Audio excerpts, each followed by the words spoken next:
Вие сте с предаването Под лупа. Днес ще говорим за френското училище Виктор Юго и за неговия проблем със собствена сграда. Този проблем датира от много години. Затова госта в студиото е адвокат и член на административния съвет на училището Николай Костадинов. Здравейте и добре дошли. Благодаря ви, че сте гост днес. Наистина това е сериозен проблем.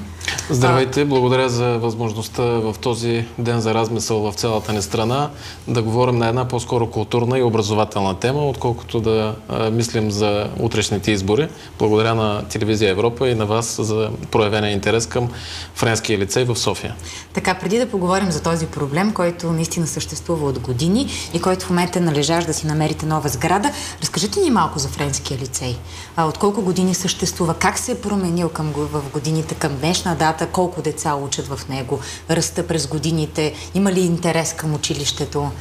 Ще се опитам да бъда максимално кратък, защото това е много дълга тема. Френския лицей в София много малко хора знаят, но той съществува още от 60-те години.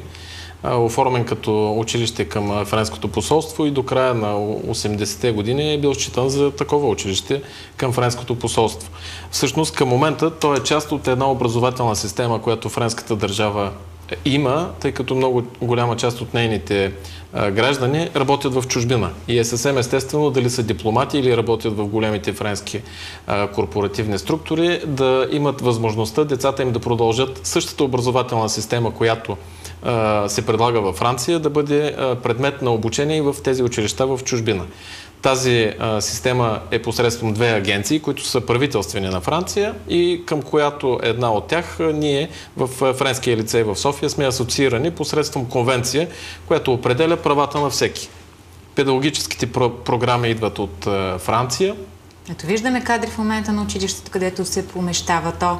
Вие ще ни разкажете по-подробно. Но преди това наистина колко деца към днешна дата? Към днешна дата в Френския лицей в София учат около 635 деца, което като цифра е едно от нашите обективни радости и гордости, че то е най-голямото чуждоезиково училище в България. Не само в София, в България.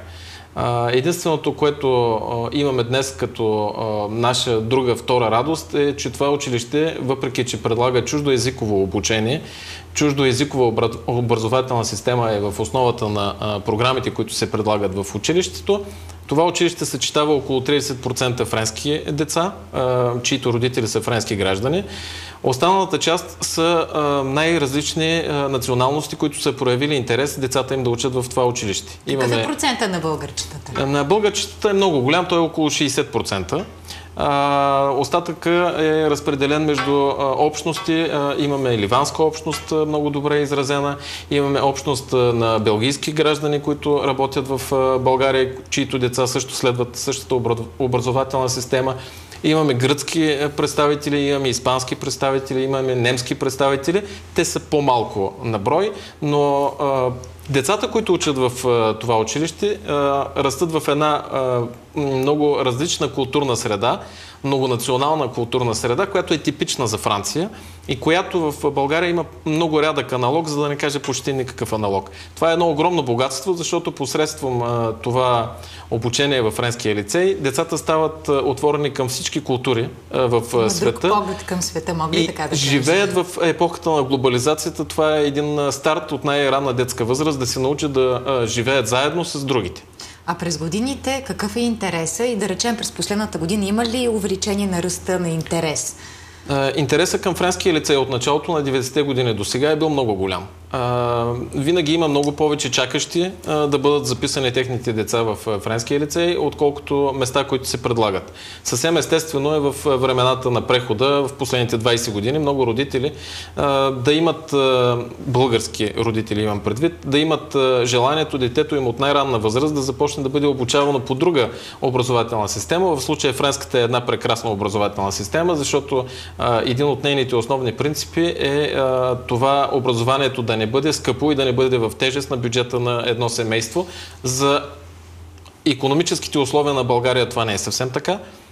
таксите, които се плащат в училището, са сравнително високи, но интелигентните хора, които са направили този избор, трябва да бъдат поздравени, защото много голяма част от тях имат трудности да заплащат учебните такси, особено когато става въпрос за по-големи семейства с повече деца. Обаче пък знаят в какво влагат парите си в бъдещето. Да, имат невероятно добро и позитивно отношение към учебния продукт, предмет и начина, по който той се преподава в това училище. Доколкото аз зная, таксите през последните години са скочили с 40%. Правилна ли ми е информацията? Значи в развитието на училището имаше период през 2009 година, който се наложи преместването му в нова сграда. Тази сграда се намира на Симеоновско шосе. Преди малко видяхме кадри. Да, там. Тя е една прекрасна сграда, не е проектирана за училище, но все пак прие децата, учещи в училището, като нещото, което е много добре да се знае, че в това училище децата започват да учат на 3 години от първата група на детската градина и завършват на 18 или 19 с матура. Тоест, в това училище децата учат около 15 или 16 години от живота си. Второто нещо, което е важно да се знае, до 2009 година в Френския лицей, предвид големия интерес, е наложило да се избере структура с 2 учебни сгради. Много трудна, много тежка структура, която предполага и много рискове при пътуванията между двете сгради в 2 различни квартала на София. Решението, което е взето през 2009 година е решението, което неминуемо е правилно. Едно училище би трябвало да има една учебна сграда, защото така се характеризират училищата. Така се възприемат и във Франция, така се възприемат и в България. Мисля, че навсякъде по света е нормално. Но ръстът е от увеличението на таксите с 40% е в следствие на много по-високата наемна цена, която се заплаща в новата сграда, отколкото в предишните 2. Увеличението е пропорционално на увеличението на наемната цена. За съжаление, тя изведнъж се формира като едно от основните пера в бюджета на училището.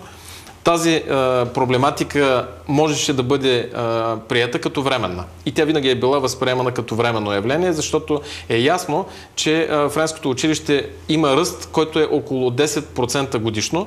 В миналата година е между 13 и 17%, защото дори в хода на годината има френски семейства, които идват да работят в България и се записват децата в хода на учебната година. Да. Към 1 септември ръстът е един, а към 30 май примерно е различен. Никой не може да определи с точност дали бройката на децата в края на годината ще бъде точно тази, която е била в началото на годината. И това, ако не беше изключителният професионализъм на директорите в училището и на учителите да управляват целият този учебен процес, ще да бъде един основен проблем. Добре, а защо казахте, това трябваше да бъде временно решение в тази сграда? Защо стои от толкова години този проблем с новата сграда, която трябва да се построи? Имаше едно предложение в Овча купел, една сграда, която трябваше да ви бъде дадена, да я направите вие основния ремонт, след което вече да плащате в общината. Какво се случи? Това е поводът сегашният момент да бъде изключително важен за всички родители, които са си записали децата в това училище, и искам да подчертая в огромна степен най-вече за българските родители. Тази история с предоставянето на сграда на френското училище продължава повече от 20 години. От началото на демократичните промени в България всички брокери на недвижими имоти в София са запознати. Дори имаме предложения, които са за близките общини и градове около София, в това число и до Правец, който е на 50 км от София, но решение на този въпрос до момента не е намерен нито по дипломатически път, нито по пътя на търговските преговори и закупуването на нов сграден фонд. Ясно е, че този френски лицей, така както ви го представих до сега, към момента се явява единствения голям учебен комплекс, който не разполага със собствена база, а наема такава. По този начин той се излага на решения, които са свързани с корпоративни интереси на собственика на сградата. В един момент той може да реши да я продаде, в друг момент да реши, че му трябва друг тип наемател. И френското училище се оказва в един плен на решенията, които са свързани с икономиката на държавата. Инвестицията в собствен имот е инвестиция, която е сериозна. трябва да бъде обмислена от сериозен екип от професионалисти, но в момента е неминуема и абсолютно наложителна, защото тя е единствената гаранция за устойчивото бъдещо развитие в следващите поне 25 години на този учебен комплекс и този лицей. Да, действително има междуправителствена спогодба между България и Франция от 2010 година, за която се положиха огромни дипломатически усилия от страна на Франция, която изцяло винаги е подкрепила френския лицей и категорично винаги всичко, което е било правено за френския лицей с тоталната подкрепа на Франция. Ако имаме възможността да влезем в цифрови изражения на финансовата оферта на Франция, вие ще разберете, че ангажимента, който Франция е поела към френския лицей, е много пъти по-голям, отколкото всеки може да си представи. Дори и родителите, които децата им учат в това училище, не знаят до каква степен Франция поема ангажимент към този лицей. Френската дипломация постигна в 2010 година спогодба, която разпорежда в един от своите членове, че българското правителство посредством Софийска община следва да предостави терен или сграда на френския лицей.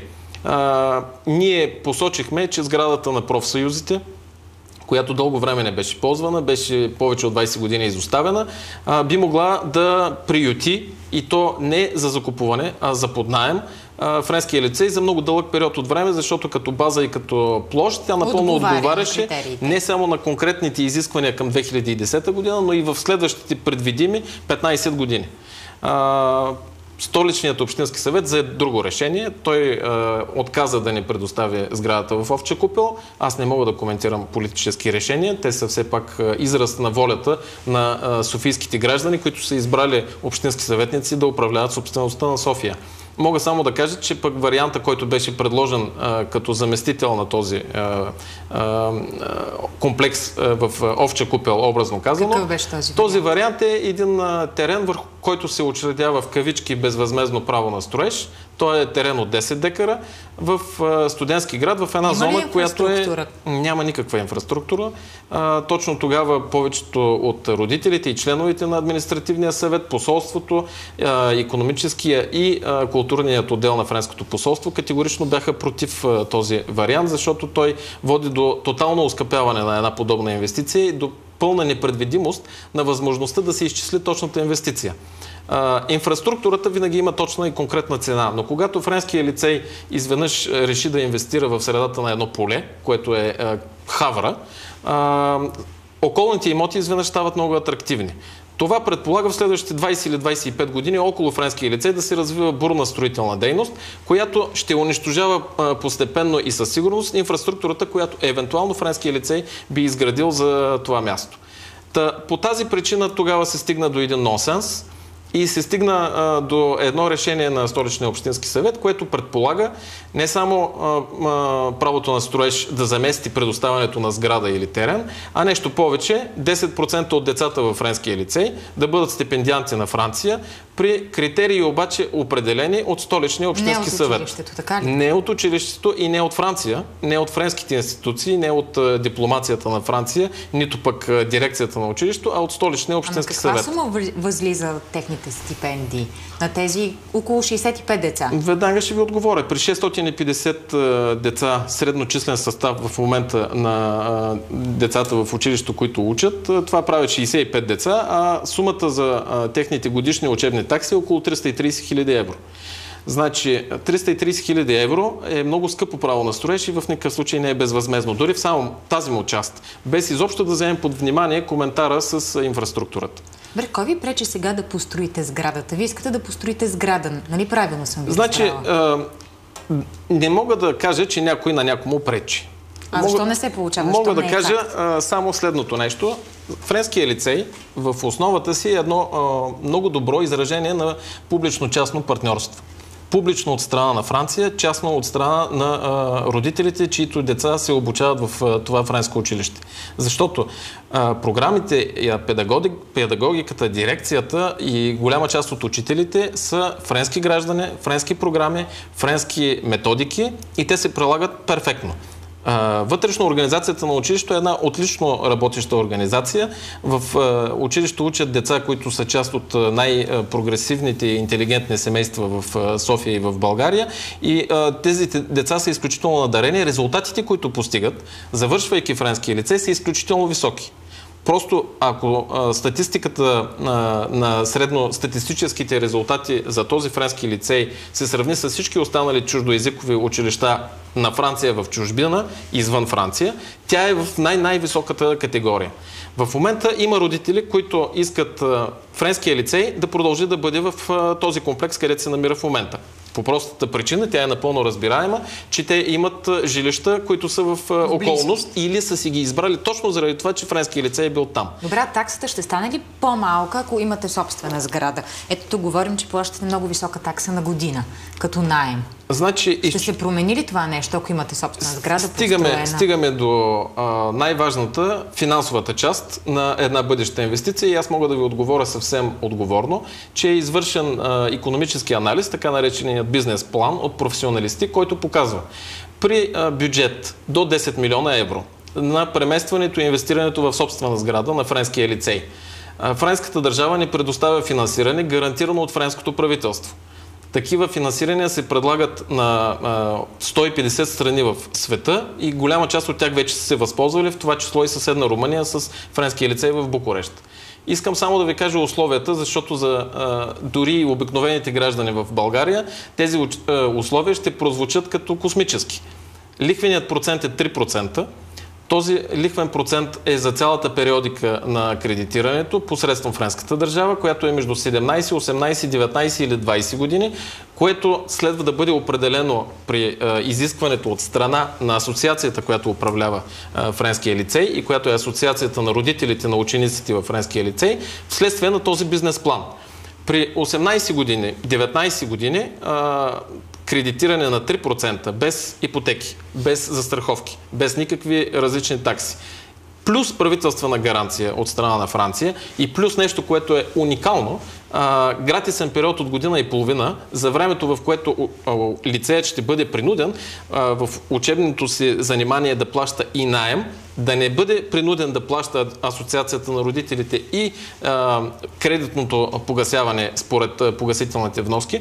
Това означава, че тези условия не само, че гарантират тази такса, която имаме в момента и която е около 4300 евро на дете в училището, в която не се включват стол, транспорт и други дейности, които са аксесорни за училището, тя не само, че е гарантирана, че ще бъде запазена за целия период, но освен това има възможност училището да започне да реализира приходи, от които да подобри качеството на своето образование, качеството на спортните си съоръжения, качеството на културните си занимания, възможността многодетни семейства в училището. Ние имаме семейства с 3, 4 и 5 деца. Те имат ли някакви привилегии? Ползват ли до момента имат само 10% отстъпка от таксата на второто, третото, четвъртото или петото дете, но вие си представете бюджет за 4 деца в едно семейство, какво означава като цифрово изражение за България в сегашните икономически условия. Значи, ако асоциацията инвестира, тя първо запазва размера на тези такси и второ гарантира, че примерно ще има отделяне на много голям финансов ресурс в тези дейности да се насочи този ресурс, а не да се насочва в наемна цена, което е, според мен, към днешна дата едно неблагоприятно и недобро решение за училището. Но това, което всъщност е важно в момента да се разбере, че ние в тази сграда, в която се намираме и която е много добра, нямаме нито един квадратен метър площ в повече за бъдещо развитие на училището в следващата една година или в следващите 2 години. А вие се вижда, че има ръст в... знаете ли, има критерии, по които ние не можем да отказваме записване на деца. Много родители казват, правим 2-3 нулеви години и задържаме в същия брой деца. Абсолютно невъзможно. Училището не може да откаже записване на френски граждани и техните деца в училището. Категорично. Не може да откаже записване на деца, идващи от френската образователна система или друга франкофонска образователна система. Не може да откаже на мен родителя, който съм си записал първото дете в семейството в училището, да запише второто, третото и четвъртото дете в училището. Имаш 2 деца, които учат в училището. Аз имам 2 деца, които учат в училището и за второто ми дете ползвах точно този критерий, че без никакво съображение с площта, която имаме на разположение или не, то се записва автоматично. Или трябва да променим тези критерии, но това според мен е недемократично и вече дискриминационно, защото какво означава това? Значи да хвърлим зарчетата и ни български семейства, български семейства да бъдат принудени да си отпишат децата. Не го разбирам, а и това е противно на всякаква логика, на етика в френското образование.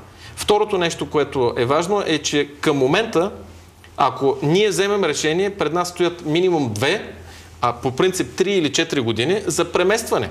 Каквато и да е преместването, дори инвестиция в нов недвижим имот, имаме един терен, който ни е предоставен от държавата, проектиране, избор на изпълнител, строителство, приемане на това строителство, обзавеждане, оборудване и стартиране на процеса на обучение, хората, които са се занимавали с строителство, казват минимум 3 години, дори ако сте късметлии. Евентуално 4. Училището имаше един проект, който му беше предложен по линията на търговски преговори, който е свързан с училището, започнато от Людмила Живкова през 80-те години, който е в квартал Младост 4, непосредствено до бизнес парка, където учат най-голямата част от, където работят, най-голямата част от родителите с френско подданство, предвид по-голямата част от фирмите, че имат седалище в бизнес парка. Това е най-доброто решение? До момента, откакто аз съм в това училище и съдейки по историята и архивите, това е най-доброто предложение, което е предлагано на училището, защото предполага 5 отделни сгради, проектирани и завършени до акт 14, т.е. до груп строеж, с проект за училище и то училище за надарените деца на партията. Така е било формулирано на времето като проект. И околна площ от около 22 000 квадратни метра, която е включена в урегулиран поземлен имот, с цялата инфраструктура на квартал Младост 4, която минава на улицата точно пред училището. А училището е с лице на изградена улица. По причини, които са по-скоро ежби между родители и обвинения в съмнения в какви ли не неща, този проект не беше одобрен за момента. Аз наистина ви желая много успех. Това трябва да бъде финала на нашия разговор, защото наистина Френски лицей е едно от най-добрите училища в България. То трябва да продължи да съществува, дано да успеят, както казахте, вътре. Една думичка имам за край. Добре, финални думи от вас. В сряда, в 7 часа, в училището ще се състои общо събрание на родителите на ученици в френското училище. Решенията на това общо събрание са изключително кардинално важни, защото ще определят изобщо дали ще има училище на есен или няма да има училище на есен, колкото и апокалиптично да ви звучи това. Много ви благодаря за този разговор. Наистина ви желая успех и дано да постигнете консенсус. Да, това е благодаря и аз. Благодаря ви на вас, уважаеми зрители, че бяхте с нас. Не пропускайте и втората част на предаването Под лупа. Връщаме се само след минути. Благодаря ви.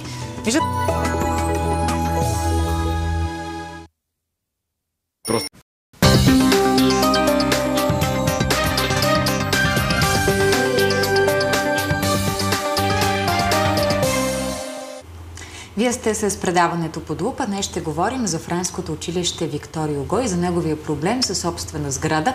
Този проблем датира от много години. Затова госта в студиото е адвокат и член на административния съвет на училището Николай Костадинов. Здравейте и добре дошли. Благодаря ви, че сте гост днес. Наистина това е сериозен проблем. Здравейте, благодаря за възможността в този ден за размисъл в цялата ни страна да говорим на една по-скоро културна и образователна тема, отколкото да мислим за утрешните избори. Благодаря на Телевизия Европа и на вас за проявения интерес към Френския лицей в София.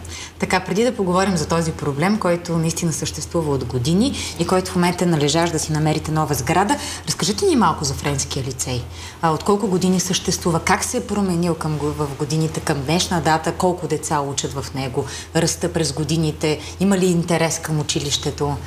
Ще се опитам да бъда максимално кратък, защото това е много дълга тема. Френския лицей в София много малко хора знаят, но той съществува още от 60-те години.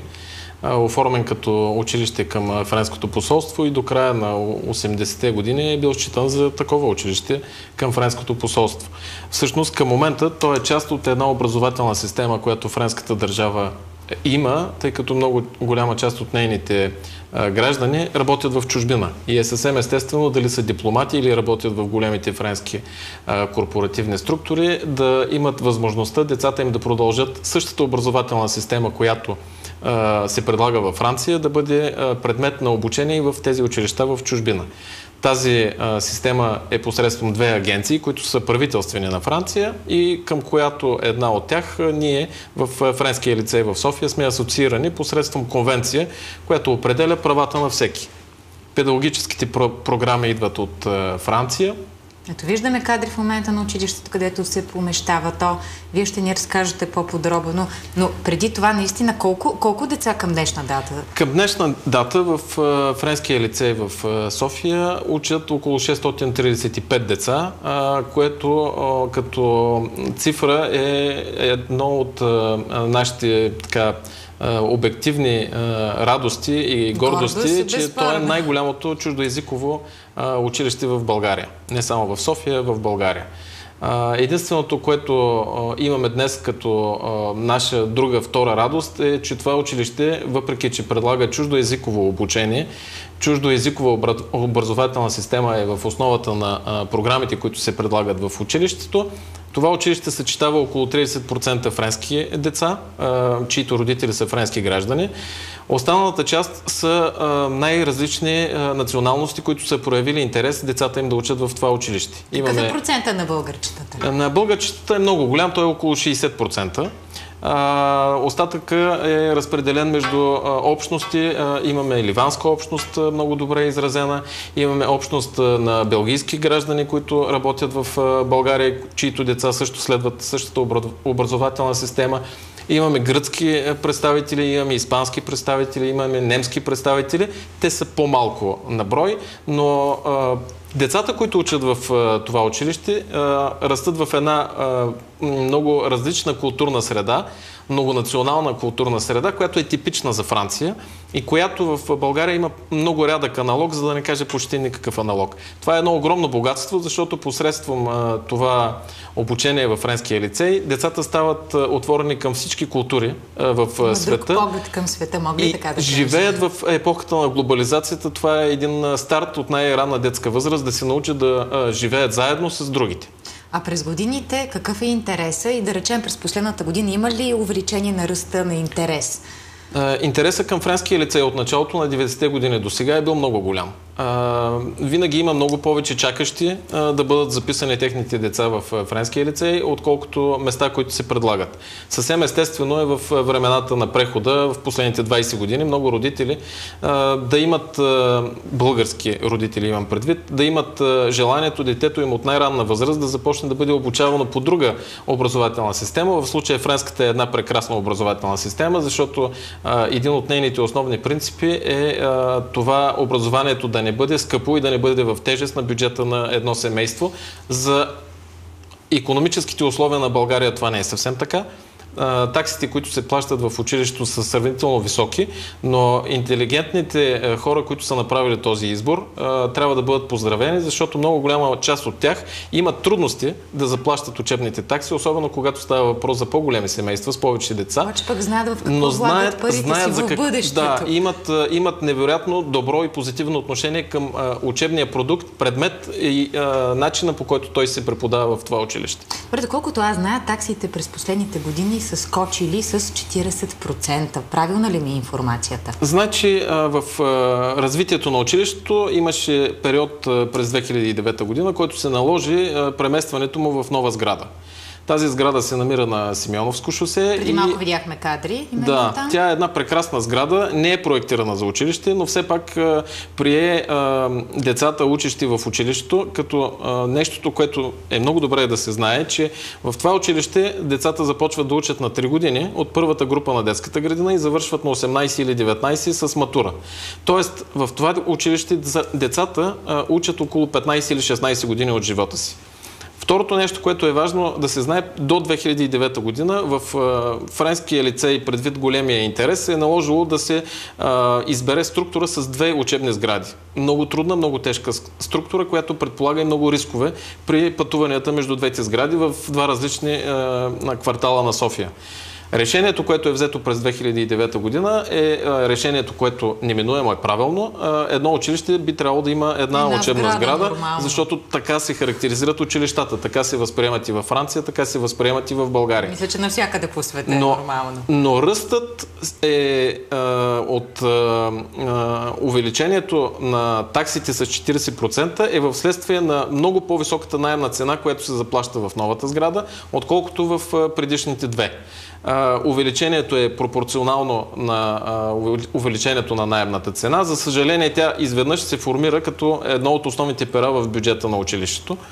тази проблематика можеше да бъде приета като временна. И тя винаги е била възприемана като временно явление, защото е ясно, че френското училище има ръст, който е около 10% годишно. В миналата година е между 13 и 17%, защото дори в хода на годината има френски семейства, които идват да работят в България и се записват децата в хода на учебната година. Да. Към 1 септември ръстът е един, а към 30 май примерно е различен. Никой не може да определи с точност дали бройката на децата в края на годината ще бъде точно тази, която е била в началото на годината. И това, ако не беше изключителният професионализъм на директорите в училището и на учителите да управляват целият този учебен процес, ще да бъде един основен проблем. Добре, а защо казахте, това трябваше да бъде временно решение в тази сграда? Защо стои от толкова години този проблем с новата сграда, която трябва да се построи? Имаше едно предложение в Овча купел, една сграда, която трябваше да ви бъде дадена, да я направите вие основния ремонт, след което вече да плащате на общината. Какво се случи? Това е поводът сегашният момент да бъде изключително важен за всички родители, които са си записали децата в това училище, и искам да подчертая в огромна степен най-вече за българските родители. Тази история с предоставянето на сграда на френското училище продължава повече от 20 години. От началото на демократичните промени в България всички брокери на недвижими имоти в София са запознати. Дори имаме предложения, които са за близките общини и градове около София, в това число и до Правец, който е на 50 км от София, но решение на този въпрос до момента не е намерен нито по дипломатически път, нито по пътя на търговските преговори и закупуването на нов сграден фонд. Ясно е, че този френски лицей, така както ви го представих до сега, към момента се явява единствения голям учебен комплекс, който не разполага със собствена база, а наема такава. По този начин той се излага на решения, които са свързани с корпоративни интереси на собственика на сградата. В един момент той може да реши да я продаде, в друг момент да реши, че му трябва друг тип наемател. И френското училище се оказва в един плен на решенията, които са свързани с икономиката на държавата. Инвестицията в собствен имот е инвестиция, която е сериозна. Трябва да бъде обмислена от сериозен екип от професионалисти, но в момента е неминуема и абсолютно наложителна, защото тя е единствената гаранция за устойчивото бъдещо развитие в следващите поне 25 години на този учебен комплекс и този лицей.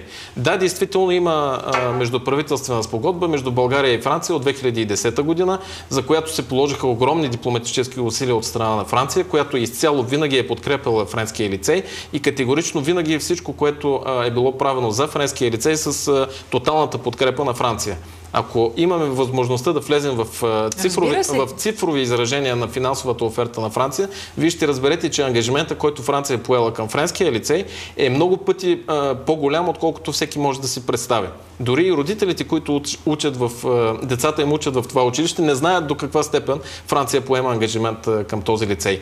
Френската дипломация постигна в 2010 година спогодба, която разпорежда в един от своите членове, че българското правителство посредством Софийска община следва да предостави терен или сграда на френския лицей. Ние посочихме, че сградата на профсъюзите, която дълго време не беше ползвана, беше повече от 20 години изоставена, би могла да приюти, и то не за закупуване, а за поднаем, френския лицей за много дълъг период от време, защото като база и като площ тя напълно отговаряше не само на конкретните изисквания към 2010 година, но и в следващите предвидими 15 години. Столичният общински съвет взе друго решение. Той отказа да ни предостави сградата в Овча купел. Аз не мога да коментирам политически решения. Те са все пак израз на волята на софийските граждани, които са избрали общински съветници да управляват собствеността на София. Мога само да кажа, че пък варианта, който беше предложен като заместител на този комплекс в Овча купел, образно казано. Какъв беше този? Този вариант е един терен, върху който се учредява в кавички безвъзмездно право на строеж. Той е терен от 10 декара в студентски град, в една зона, която няма никаква инфраструктура. Точно тогава повечето от родителите и членовете на административния съвет, посолството, икономическия и културният отдел на френското посолство категорично бяха против този вариант, защото той води до тотално оскъпяване на една подобна инвестиция и до пълна непредвидимост на възможността да се изчисли точната инвестиция. Инфраструктурата винаги има точна и конкретна цена, но когато френския лицей изведнъж реши да инвестира в средата на едно поле, което е Хавра, околните имоти изведнъж стават много атрактивни. Това предполага в следващите 20 или 25 години около френския лицей да се развива бурна строителна дейност, която ще унищожава постепенно и със сигурност инфраструктурата, която евентуално френския лицей би изградил за това място. По тази причина тогава се стигна до един нонсенс и се стигна до едно решение на Столичния общински съвет, което предполага не само правото на строеж да замести предоставянето на сграда или терен, а нещо повече, 10% от децата във френския лицей да бъдат стипендианти на Франция, при критерии обаче определени от Столичния общински съвет. Не от училището, така ли? Не от училището и не от Франция, не от френските институции, не от дипломацията на Франция, нито пък дирекцията на училището, а от Столичния общински съвет. Каква сума възлиза техните стипендии на тези около 65 деца? Веднага ще ви отговоря. При 650 деца средночислен състав в момента на децата в училището, които учат, това прави 65 деца, а сумата за техните годишни учебни такси е около 330 хиляди евро. Значи 330 хиляди евро е много скъпо право на строеж и в никакъв случай не е безвъзмездно. Дори в само тази му част, без изобщо да вземем под внимание коментара с инфраструктурата. Бре, кой ви пречи сега да построите сградата? Вие искате да построите сграда, нали правилно съм ви разбрала? Не мога да кажа, че някой на някому пречи. Защо не се получава? Мога да кажа само следното нещо. Френския лицей в основата си е едно много добро изражение на публично-частно партньорство. Публично от страна на Франция, частно